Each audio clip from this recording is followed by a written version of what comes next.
Donald Trump had his rally in Tulsa yesterday. I believe it was yesterday.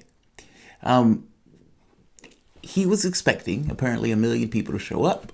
It ended up being, I think, 6,000.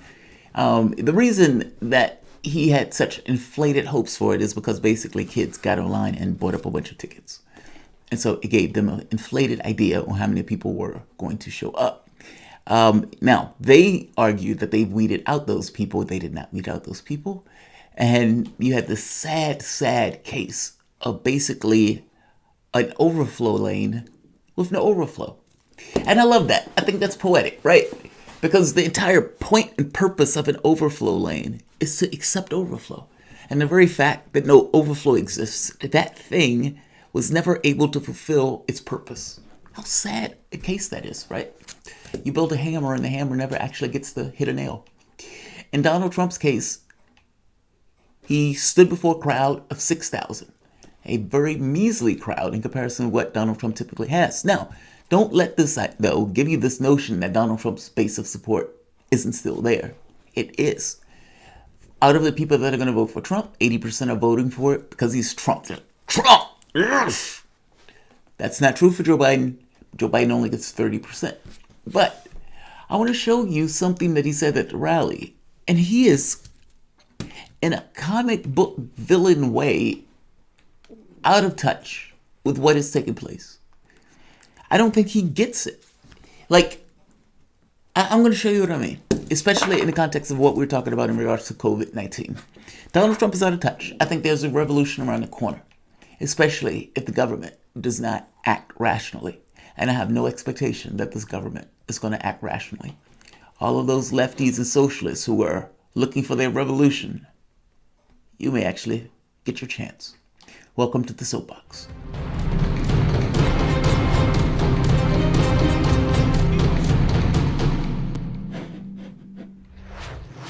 My name is Jamal Thomas. This is the Progressive Soapbox.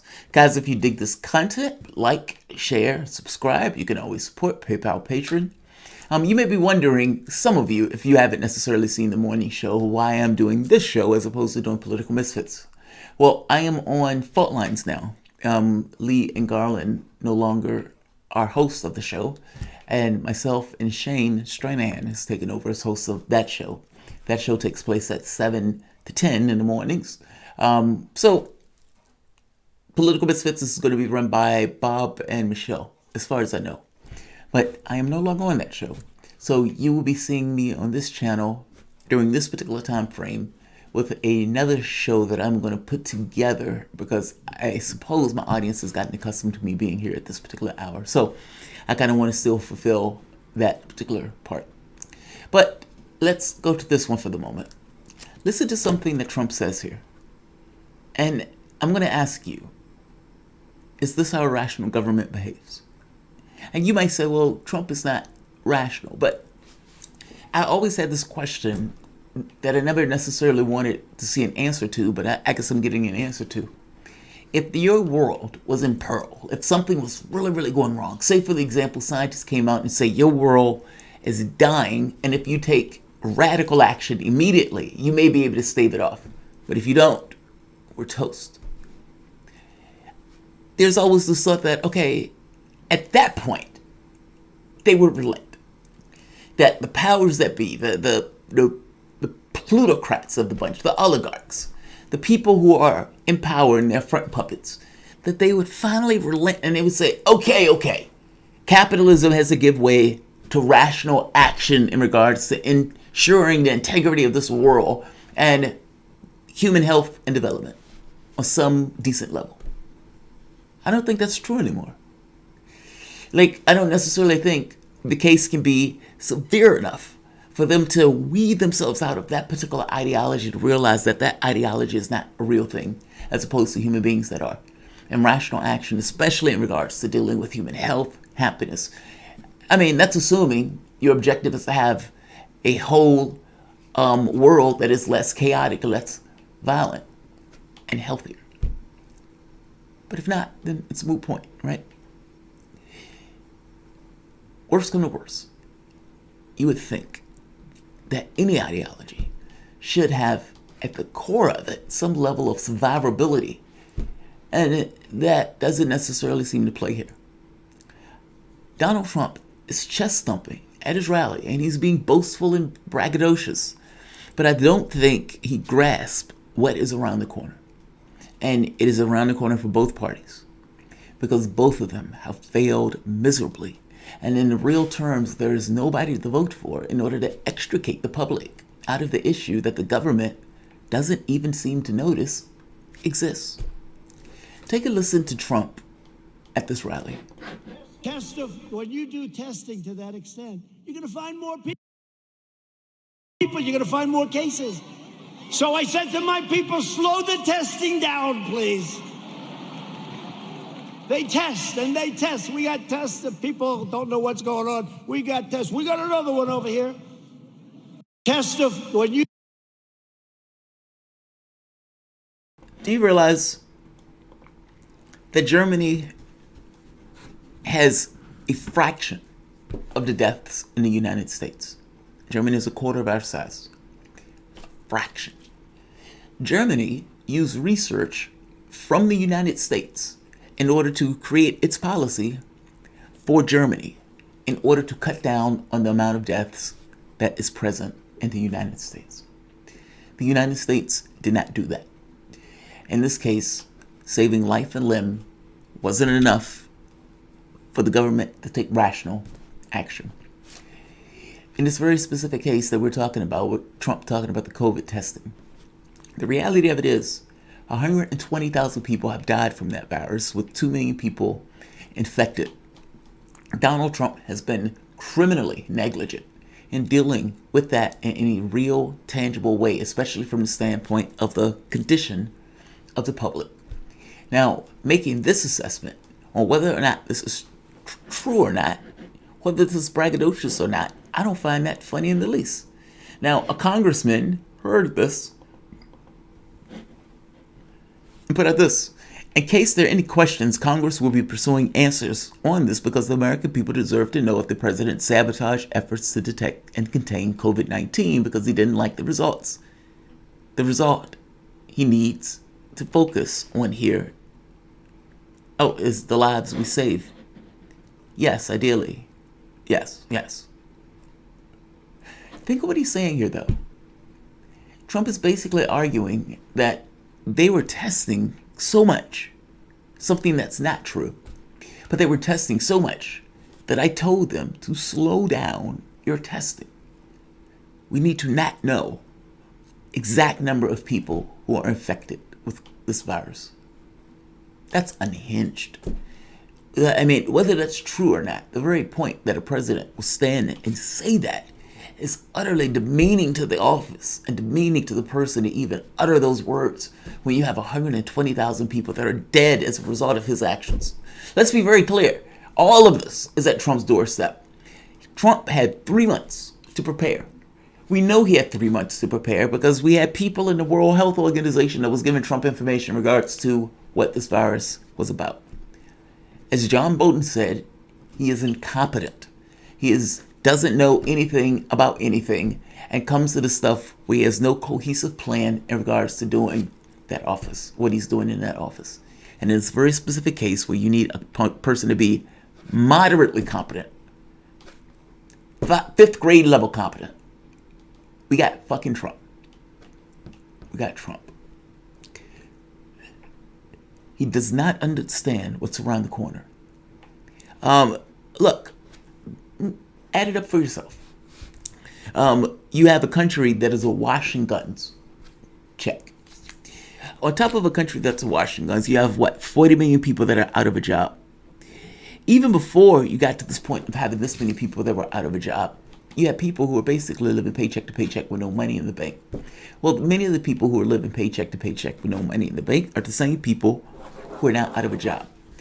Those people were being supported to some degree with unemployment. I mean, you had some people who had lost their job, in which case they weren't able to get unemployment, in which case they were just in dire straits right off the bat. But you have some people who were getting this kind of $600 in kind of this kind of herky-jerky way, in this kind of unpredictable way, that was giving somewhat of a lifeline to the various people in the country. All of that stops next month. So does the housing assistance stop next month. And that's not even including the people who basically weren't eligible for that level of rental assistance and are also behind or arrears in the rent. Right now, 30% of our population wasn't able to pay their rent in June. If you have 40 million people out of a job, that makes sense that you would have people who are able to pay their rent, right? If you have that many people out of a job and our healthcare is tethered to jobs, what does that mean? That also means that those people no longer have healthcare. Now, those people may be eligible for COBRA. That is true, but the moment that you are out of a job, how do you pay the $400 or $500 for COBRA if you no longer have a paycheck? Yeah, nobody likes COBRA. It doesn't make sense, just in the makings of what it is. On top of that, you have rental assistance that is going away, which means that you're going to have millions of people that are going to be tossed out in the streets.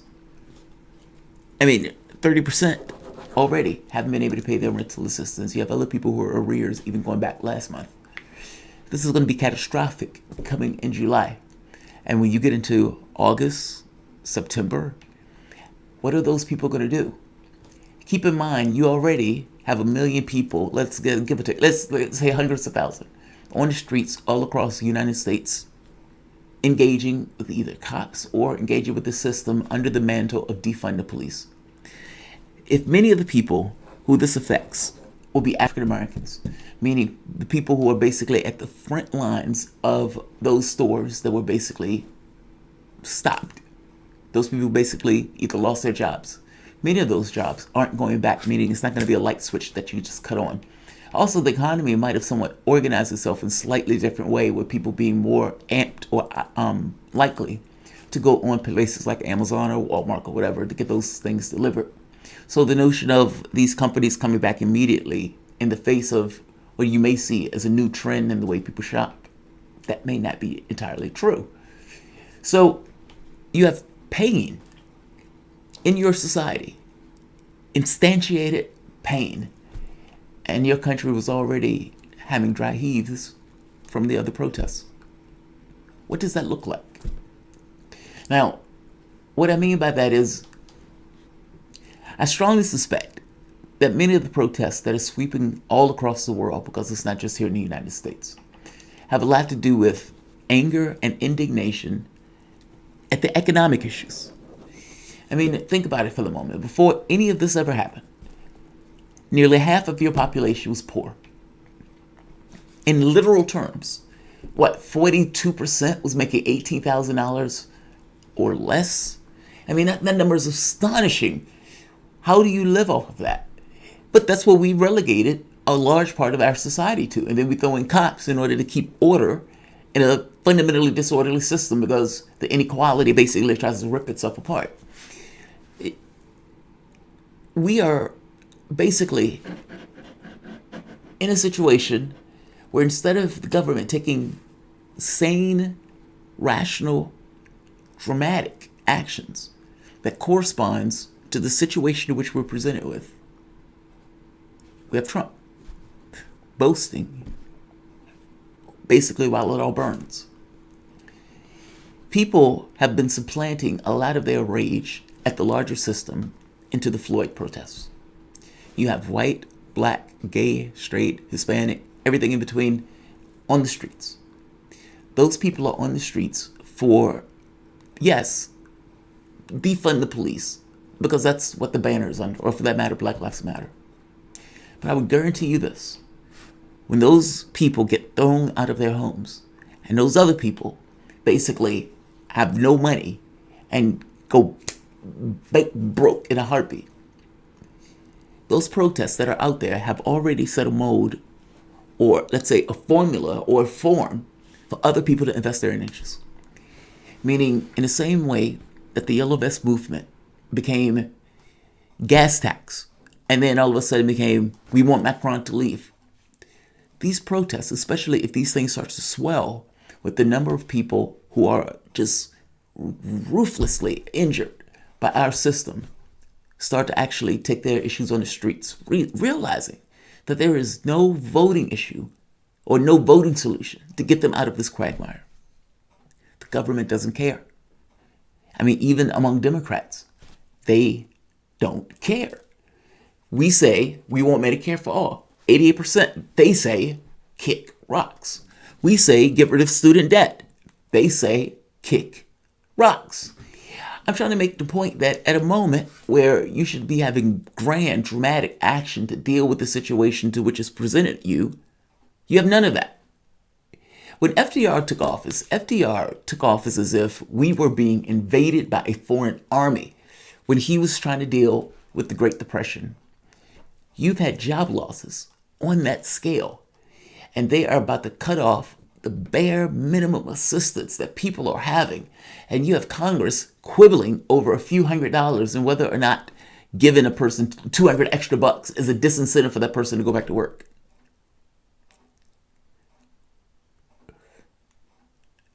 He doesn't see it, and he doesn't care. And he's too stupid to realize the situation to which he's presented with. And for those of us who point this out and say, you're allowing a massive amount of pain, and that pain will be visited back upon the society in unpredictable ways. In July, if the government doesn't do anything, and by the time we get into August, the society is going to look very, very strange and very, very chaotic. And you thought the protests were bad. Now, wait till they start to become a broader attack on the entire system itself, realizing that they were screwed over. Consider for the moment, everybody that you interact with under normal circumstances, the person at the shoe shop, the person at the hair salon, the person who does the street, the person, hell, the cop, the constructor, the firefighter, all of these people, everybody that you see engage with are basically people who contribute something, whatever that is, positive or negative, to make your society what it is. And with all of those things that are done, all of those things that are built, all of those things that are created, all of those services that are meted out, the majority of that wealth, 95% of it, of the income gains, gets sucked to the top. Now, I ask you, is that fair? Is that right for a system where all of your labor is entirely instrumental and necessary to make work for all of the resources of that to go to the top? I would say that answer is no. Now, if you said that answer is yes, I would make the point that the capitalistic system is a system of policies and everything else, and you have some policies that have been changed and altered to benefit or undermine certain classes, meaning it's not appointed by God. And in the same way it's not appointed by God, the notion that all of these people are necessary to create everything that we see around us. And the majority of that wealth gets sucked to the top. That's obscene. And that is some people being screwed over. We make this thing where we think a class war is unseemly, but I hate to tell you, a class war is being waged on you for the last 40, 50 years. There's a reason why 95% of the income went to the top 1%. It's not an issue of magic. It's an issue of policy. If you have a system where healthcare is something you have to pay as this kind of regressive tax, if you have a system that puts $50,000 on the backs of its people, if you have a system that ignores the flagrant violation of slavery from the standpoint of human terms, and then not rectifying that over the course of successive generations, you have issues as a society. This pandemic only brought that to bear that much more into focus, and how out of touch and out of sync your world is. Even the Democrat in the race didn't have the imagination to come up with a plan to be commensurate with our time. You have all of these lefties who always scream about the revolution. You might get your chance. The question is always what happens on day 2. I would say this: you're probably going to have a lot of people in the streets in July, and those people will have every right to be angry. You have a company, something like Amazon, and you think of all the workers that make Amazon work, everything that takes place to make Amazon what Amazon is, to get that package from point A to point B, the horrible conditions that those people have to work through. And Jeff Bezos is going to be a trillionaire. Those people are fighting just for the basics of like $15. How obscene is that? Jeff Bezos doesn't exist. That company doesn't exist without those workers at that store doing that job, human beings buying that particular product, us as a society ensuring those streets are built, ensuring that the workforce is educated, at least to some basic degree that they can do a particular job, ensuring that the air is clean, ensuring that there's a fire department that put out the fire, just like the one that hit the other Amazon the other week. I am making the point to you that the notion that one human being walks away with that much cash is utterly and entirely obscene, and there is no reason at all that he should be a billionaire, let alone a trillionaire. If all of those workers are infinitely necessary for him to be anything, and everybody else is necessary, how does he justify walking away with that much cash, either from the standpoint of taxes or from the standpoint of paying his workers? Don't tell me that you did it all by yourself. You did not. Trump doesn't see it, but it is there. Like, share, subscribe.